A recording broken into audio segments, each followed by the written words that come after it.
जो लोग भी कर्जा मुक्ति अभियान में जुड़े, मैं उन्हें बता देना चाहता हूं, सबसे पहली बात तो आप कानून को अपने हाथ में मत लीजिए। विलफुल डिफॉल्टर नहीं बनना। यदि आपकी स्थिति है, आप किस्त दे सकते हैं, मैं आपसे बार बार कह रहा हूं, किस्त देते रहिए और किसी के धोखे में, किसी में बहकावे में मत आइए। कई लोग मूर्ख बनाने का काम कर रहे हैं, कर्जा माफी के नाम पर बोल रहे हैं हमने तो गाड़ी ले ली, हम तो किस्त नहीं पे कर रहे हैं, आप भी किस्त पे मत करिए, आपकी गाड़ी नहीं उठाई जाएगी। ऐसा मत करिए भाई। और जो लोग ऐसा कर रहे हैं उन्हें भी बताऊंगा, लोगों को बेईमानी करना मत सिखाओ, बेईमान मत बनाओ लोगों को। कर्जा मुक्ति का अभियान लीगल तरीके से कानूनी दायरे में रह करके लोगों की कर्जा मुक्ति करने का अभियान है। ये लोगों को बेईमानी करने का, पैसा मारने का अभियान नहीं है। उनको सिखाया जा रहा है कि आपकी बैंक ने प्रॉपर्टी सील कर दी है, आप ताला तोड़ करके अंदर घुस जाओ। भाई आप तो उनको जबरदस्ती ताला तोड़कर अंदर घुसाकर चले जाओगे, अब उनके ऊपर केस हो जाएगा, जेल चले जाएंगे, प्रॉपर्टी भी चली जाएगी और व्यक्ति जेल में चला जाएगा। आप अगर उसकी मदद नहीं कर सकते, उसकी समस्या का समाधान नहीं कर सकते, तो कम से कम उसे इस तरह के गलत रास्ते तो मत दिखाओ यार। और जो लोग भी ऐसा कर रहे हैं, मैं उन्हें बस यही बोल सकता हूं कि भाई थोड़ा थोड़ा डरो यार, किसी का बुरा हो जाएगा तुम्हारे थोड़े से लालच के चक्कर में। 5-5%, 10-10% पैसा लिया जा रहा है कर्जा मुक्ति के नाम पर, कर्जा माफी के नाम पर आप उससे पैसा हड़पने का काम कर रहे हैं कि आपका 20 लाख का लोन है, आप हमें 2 लाख रुपए दे दो, आप हमें 1 लाख रुपए दे दो, हम आपको वकील भी देंगे, हम आपको लीगल नोटिस भी बनाकर दे देंगे और आपको फिर लोन भरने की जरूरत नहीं होगी। क्यों मूर्ख बना रहे हो यार? क्यों लोगों के साथ, उनके इमोशन के साथ खेल रहे हो भाई? आपने अगर पैसा लिया है, मैं आपको बता रहा हूं, यदि आपने कर्जा लिया, कर्जा चुकाना पड़ेगा। या तो आप चुकाएंगे या आपके ब्याह पर सरकार चुकाएगी। हम सरकार से मांग कर रहे हैं। और जो लोग किस्त भर सकते हैं, मैंने बार बार कहा, विलफुल डिफॉल्टर मत बनना।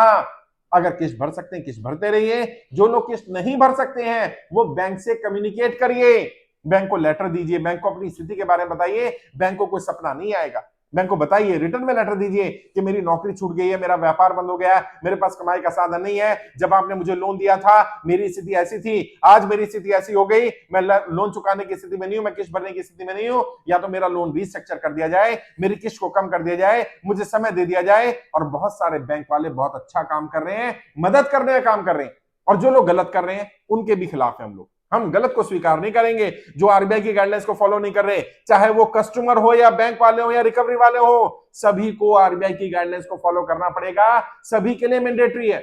हम आरबीआई के खिलाफ नहीं है, हम भारत सरकार के खिलाफ नहीं है। जो रूल अच्छे हैं उन्हें फॉलो करिए। जिन रूलों में कमियां हैं, जहां कहीं लग रहा है कोई दिक्कत है, उसके लिए सरकार से संवाद करेंगे, सरकार से बात करेंगे, आरबीआई से बात करेंगे। और आरबीआई ने बहुत सारी दिक्कतों को दूर किया है, बहुत सारे ऐप्स को, और हमने बार बार आरबीआई की वीडियो डाली है। आरबीआई ने जब भी अच्छा कदम उठाया, आरबीआई ने कई बैंकों पर पेनल्टी लगाई। कई बैंक जो आरबीआई की गाइडलाइंस को फॉलो नहीं कर रहे थे, आरबीआई ने उन पर पेनल्टी लगाई है। बहुत सारी ऐसी एनबीएफसी कंपनियों को बंद किया गया है, बहुत सारी रिकवरी एजेंसियों को बंद कर दिया गया है, बहुत सारे ऐप्स हटा दिए गए हैं जो ऑनलाइन लोन देने का काम करते थे और लोन देने के बाद लोगों को प्रताड़ित करने का काम करते थे। जो अच्छा काम करेगा हम उसका साथ देंगे।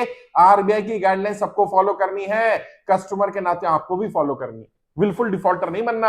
आप बैंक के साथ बदतमीजी नहीं करेंगे, आप रिकवरी वाले के साथ गाली गलौज नहीं करेंगे।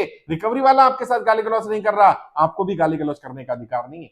वो ऑड टाइमिंग पे आपके घर नहीं आ रहा है, वो आपको बदतमीजी नहीं कर रहा, वो आपके साथ गाली गलौज नहीं कर रहा, मिसबिहेव नहीं कर रहा, आपसे पैसा मांग रहा है, आप उसे अपना जवाब दो। और अगर आपके घर आ रहा है, ऑड टाइमिंग में आ रहा है, तुरंत पुलिस पे कंप्लेंट करो। और मैं रिकवरी वालों से भी कहना चाहता हूं, मेरी आपसे भी लड़ाई नहीं। अगर कोई कस्टमर आपके साथ बदतमीजी कर रहा है, गाली गलौज कर रहा है, मिसबिहेव कर रहा है, मैं उस कस्टमर के भी साथ नहीं हूं।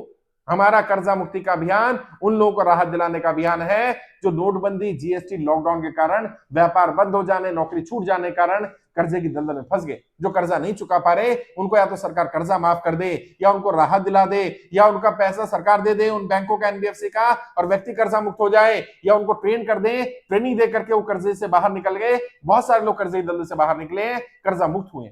हमारा अभियान केवल कर्जा माफी का अभियान नहीं है, कर्जा मुक्ति का अभियान है। और हम ऐसे लोगों का साथ नहीं देंगे जो खुद आरबीआई की गाइडलाइंस फॉलो नहीं कर रहे, जो विलफुल डिफॉल्टर, जो बेईमानी करना चाहते हैं। अगर आपकी नीयत खराब है और आप बैंक का, एनबीएफसी का पैसा मारना चाहते हैं, कर्जा मुक्ति अभियान आपकी मदद नहीं करेगा। हम ऐसे लोगों के साथ नहीं है। और जो लोग भी ऐसा कदम उठा रहे हैं, आपका घर सील हो गया और आपको कह रहे हैं सील तोड़कर घुस जाइए, वो हमारे लोग नहीं है साहब। जो आपसे पैसा मांग रहे हैं, आपका लोन सेटल करा देंगे, 10% दे दो, 5% दे दो, हम आपको लीगल हेल्प दे देंगे, इतना पैसा दे दो हमें, किसी को 1 रुपया भी नहीं देना। आरबीआई ने भी कहा है कर्जा मुक्ति के नाम पर, प्रमाण पत्र के नाम पर, रजिस्ट्रेशन नाम पर, ट्रेनिंग के नाम पर बहुत सारे लोग पैसा मांग रहे हैं, फ्रॉड कर रहे हैं। वो सारे लोग नकली हैं, आपने उन्हें पहचानना है, किसी को 1 रुपया भी नहीं देना। और यदि कोई कर्जा मुक्ति के नाम पर पैसा मांगे, तुरंत उसकी पुलिस में कंप्लेंट कर दो, चाहे वो हमारा व्यक्ति हो, चाहे हमारे साथ काम करता हो, चाहे मेरी फोटो लगा रखी हो, वो हमारा व्यक्ति नहीं है। कर्जा मुक्ति अभियान पूरी तरह से निःशुल्क था, निःशुल्क है, निःशुल्क रहेगा।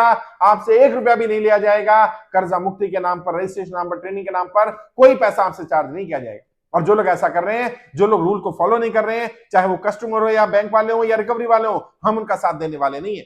हम तो उनका साथ देंगे जो आरबीआई की गाइडलाइंस को फॉलो करेगा, चाहे वो कस्टमर हो या बैंक वाला हो या रिकवरी वाला हो। सबके लिए आरबीआई की गाइडलाइंस को फॉलो करना मैंडेटरी है, फॉलो करना ही पड़ेगा, करना ही चाहिए।